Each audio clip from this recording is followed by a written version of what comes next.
Daud belajar setiap kali menghadapi masalah. Dia tidak gentar. Di dalam Mazmur 144 ayat yang pertama, Daud berkata begini, "Terpujilah Tuhan gunung batuku, yang mengajar tanganku untuk bertempur dan jari-jariku untuk berperang." Daud itu tidak lari ketika menghadapi masalah, tapi Daud menghadapinya. Dia percaya dengan pertolongan Tuhan, dia bisa menang melawan singa dan beruang. Tahukah Anda bahwa semakin banyak masalah yang bisa kita selesaikan dan semakin besar musuh yang bisa kita kalahkan, semakin cakap kita menghadapi persoalan. Banyak orang Kristen mentalnya cengeng, mentalnya pengecut, mudah menyerah ketika menghadapi masalah dan tantangan. Mari belajar dari Daud. Keadaan, perlakuan orang terhadap dia, bahkan orang terdekatnya, orang tuanya sendiri, tidak membuat Daud lemah, tapi justru Daud bangkit dan menaruh kepercayaannya kepada Tuhan. Saya mau katakan, anak-anak muda, kita nggak bisa pilih siapa orang tua kita. Kita tidak bisa mengendalikan bagaimana orang memperlakukan kita. Kita tidak bisa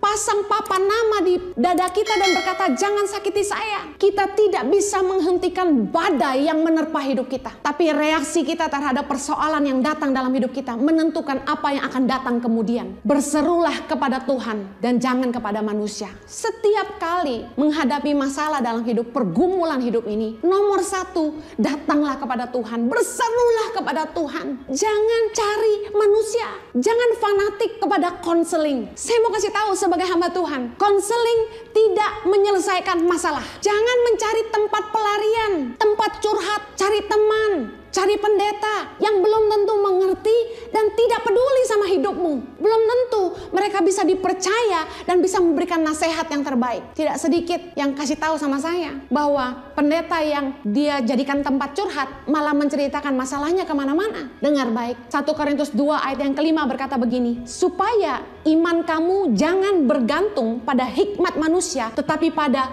kekuatan Allah." Berserulah kepada Tuhan, bukan kepada manusia. Ketika kita menghadapi badai dalam hidup ini, belajarlah mengandalkan Tuhan, sumber hikmat kita. Bergantunglah pada kekuatan Allah, jangan bergantung pada hikmat manusia. Saya percaya hikmat dari Tuhan akan diberikan kepada kita saat kita meminta pertolongannya. Proses hidup yang Tuhan izinkan terjadi dalam hidup kita adalah cara Tuhan untuk mempersiapkan kita untuk tujuannya yang besar. Saya bersyukur Tuhan itu sudah mempersiapkan hidup kita jauh sebelum kita menghidupi rencananya hari ini. Proses hidup itu Tuhan izinkan terjadi untuk menghantar kita kepada rencana Tuhan yang sempurna. Dari kecil saya terbiasa tidak bisa mengandalkan diri kepada orang tua. Saya pernah cerita di khotbah saya yang lain bahwa orang tua saya meninggalkan saya umur 11 tahun. Saya harus berjuang, dibuang sekolah ke Australia, harus bekerja keras untuk bisa melanjutkan sekolah, untuk membiayai hidup saya. Dan bagaimana saya mengalami begitu banyak kesulitan hidup,